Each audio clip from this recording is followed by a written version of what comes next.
சகோதரர்களே, உங்களுக்கு எல்லாருக்கும் தெரியும், இன்றைக்கு காலையில் உச்சநீதிமன்றம் கரூர் வழக்கு சம்பந்தமாக ஒரு பெரிய தீர்ப்பை கொடுத்திருக்கிறார்கள். அந்த தீர்ப்பானது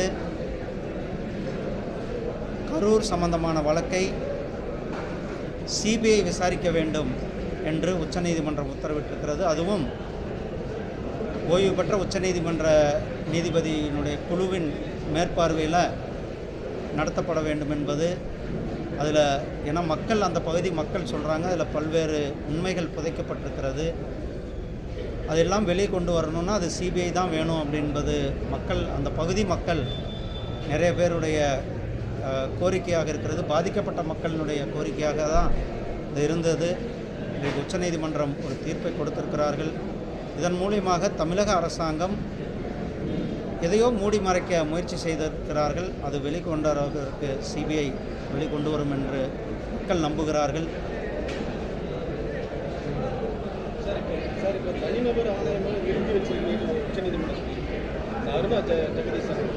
உச்சநீதிமன்றம் சொன்ன பிறகு அது உச்சநீதிமன்றத்தினுடைய தீர்ப்பு தான் இறுதியானதாக இருக்கும். உச்சநீதிமன்றத்தினுடைய வழிகாட்டுதல், அதுவும் ஓய்வு பெற்ற நீதிபதியை, உச்சநீதிமன்றத்தினுடைய ஓய்வு பெற்ற நீதிபதி, அதில் 2 பேர் இருக்கிற குழு அதை கண்காணிக்கும்.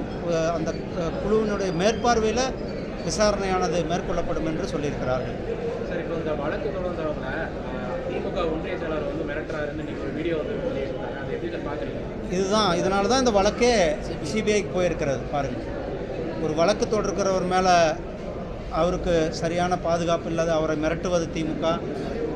அதே போல் திமுக வந்து அன்றைக்கு கரூரில் அவங்க கேட்ட இடத்துல பர்மிஷன் கொடுத்துருந்தா இந்த பிரச்சனையே இருந்திருக்காது. கிட்டத்தட்ட 41 பேரை நாம் இழந்து நிற்கின்றோம். திமுகவில் அங்கே பல பேர் சொல்கிறாங்க, இன்றைக்கி ஏதோ இங்கே நடக்க போகுது அப்படின்றது மக்கள் அன்றைக்கி அங்கே பேசிகிட்டு இருந்திருக்காங்க. நம்ம நாமக்கல் இங்கேருந்து தான் அங்கே அவங்க அந்த கூட்டத்துக்கு போயிருக்கிறாங்க. காவல்துறைக்கு தெரியும், உளவுத்துறைக்கு தெரியும் எவ்வளோ கூட்டம் வந்திருக்கிறாங்கன்ட்டு. ஏன்னா நாமக்கல்லே வந்திருக்கிறாங்க, அதுக்கு முன்னாடி வர மற்ற திருச்சி, பெரம்பலூர் பகுதியில் வந்திருக்கிறாங்க. அப்போது அது எவ்வளோ கூட்டம் வருவார்கள், அந்த கூட்டத்தை கட்டுப்படுத்துவதற்கான வழிகள் என்ன, அதை வந்து எப்படி ஒழுங்குபடுத்துவதற்கான இடம் என்ன, இதெல்லாம் வந்து காவல்துறை, தமிழக அரசாங்கத்தினுடைய பொறுப்பு. அவர்கள் வந்து அதை சரியாக செய்யவில்லை, சரியாக செய்ய தவறியதன் விளைவாக கிட்டத்தட்ட 41 பேரை நாம் இழந்து நிற்கின்றோம்.